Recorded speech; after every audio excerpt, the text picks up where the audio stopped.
এই যে শোনো, নিউ ইয়ারে আমার একটা গিফট চাই তোমার থেকে। আর গিফট যেন দামি হয়, হ্যাঁ মানে খুব দামি, কয়েক লাখ টাকা। ওকে? কয়েক লাখ টাকা? কিন্তু অদ্রিতা, এত টাকা আমি একসাথে কখনো দেখিনি। তোমাকে এত দামি গিফট আমি কি করে দেব? এটা তো তোমার বিয়ে করার আগে ভাবা উচিত ছিল। একজন পুরুষ মানুষ হয়ে নিজের স্ত্রীর এইটুকু ইচ্ছা তুমি পূরণ করতে পারবে না?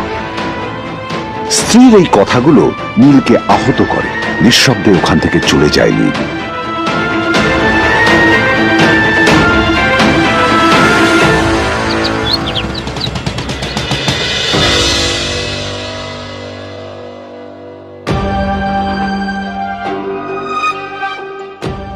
দুদিন পর নিউ ইয়ার পার্টির আগে নীল আদ্রিতার কাছে এসে একটা গিফট প্যাক দেয়।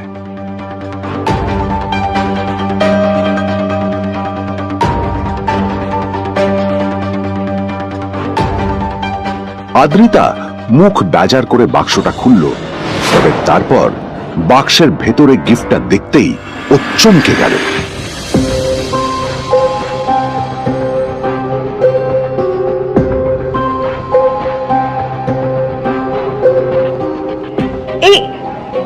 এই ফোনটা মানে এটা তো একটা স্পেশাল এডিশন। এটার দাম তো 3 কোটি টাকা। তুমি এটা পেলে কোথা থেকে? আসলে এটা অরিজিনাল নয়। আমি ওই ফোনটারই একটা কপি এনেছি।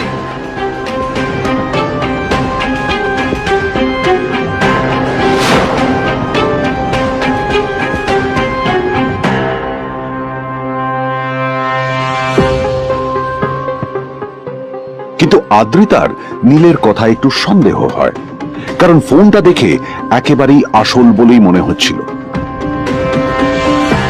পরের দিনই আদ্রিতা ওই কোম্পানির শোরুমে গেল। এই ফোনটা একটু দেখুন না প্লিজ। ওয়াও, আচ্ছা ম্যাম, আপনি কি মিস্টার রয় চৌধুরীর বন্ধু? কে মিস্টার রয় চৌধুরী? ও, আপনি কি ওই রয় চৌধুরী গ্রুপ অফ ইন্ডাস্ট্রিজ এর মালিকের কথা বলছেন? হ্যাঁ। না না, আমি ওনাকে চিনি না। আমি কেন, আমার মনে হয় কেউই ওনাকে চেনে না।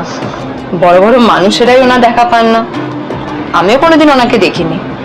কিন্তু সাডেনলি আপনি এই প্রশ্নটা করলেন কেন? অ্যাকচুয়ালি ম্যাম, আপনার হাতের এই ফোনটা আসলে এটা ফোনের স্পেশাল এডিশন।